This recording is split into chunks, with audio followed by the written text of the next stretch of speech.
નમસ્કાર દર્શક મિત્રો, હોટલાઇન ન્યૂઝમાં આપનું સ્વાગત છે। રાજ્યમાં છેલ્લા કેટલાક સમયથી કોંગો ફીવરનો ઉત્પાત વધતો જાય છે। કોંગો ફીવરના કેસ સામે આવ્યા છે, જેને લઈને રાજ્ય સરકારે ગાઈડલાઈન જારી કરી છે। તો જાણીએ આ શું છે કોંગો ફીવર અને એના લક્ષણો શું હોય છે અને કઈ રીતે ફેલાય છે।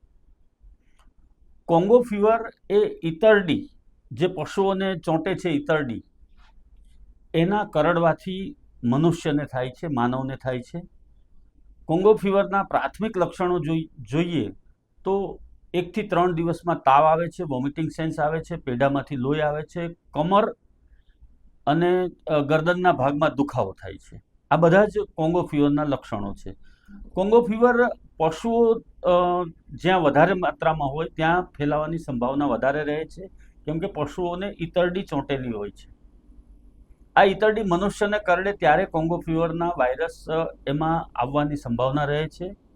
કોંગો ફીવરને વધતો અટકાવવા માટે રાજ્ય સરકારે ચોક્કસ ગાઈડલાઈન બહાર પાડી છે, તેમજ અલગ અલગ ટીમો બનાવી છે। ખાસ કરીને જે વિસ્તારમાં પશુપાલનનો વ્યવસાય વધારે થાય છે ત્યાં ઈતરડીનો જોર ઓછું થાય, ઈતરડીનો નાશ થાય, એના માટે પશુઓની આસપાસમાં પણ સ્વચ્છતા રાખવી વગેરે પગલાં ભરવામાં આવી રહ્યા છે। અલગ અલગ ટીમો કામે લગાવવામાં આવી છે અને કોઈ પણ સ્થળેથી જો કોંગો ફીવરનો કોઈ કેસ સામે આવે તો તંત્રને જાણ કરવા માટેની ગાઈડલાઈન જારી કરવામાં આવી છે। કોંગો ફીવર એ મૂળ તો આફ્રિકન કન્ટ્રીમાંથી આવેલો રોગ હોવાનું કહેવાય છે, જેમાં સખત તાવ આવે છે અને હેમરેજ થવાની સંભાવનાઓ પણ વધી જાય છે। તો કોંગો ફીવરથી બચવા માટે ખાસ કરીને પશુઓના સંપર્કમાં ઓછું આવવું, અથવા તો ઈતરડી જેવા જીવજંતુનું જ્યાં વધારે પ્રમાણમાં જોવા મળતા હોય એવા સ્થળ પર ન જવું, અથવા તો જવું તો પૂરતી કાળજી રાખવી અને ઈતરડી શરીર ઉપર કશે દેખાય તો એનો પણ યોગ્ય નિકાલ કરવો, એના માટેની આ બધી જ ગાઈડલાઈનો જારી કરવામાં આવી છે। વર્ષ 2023માં કોંગો ફીવરના કેસ દેખાયા હતા ગુજરાતમાં।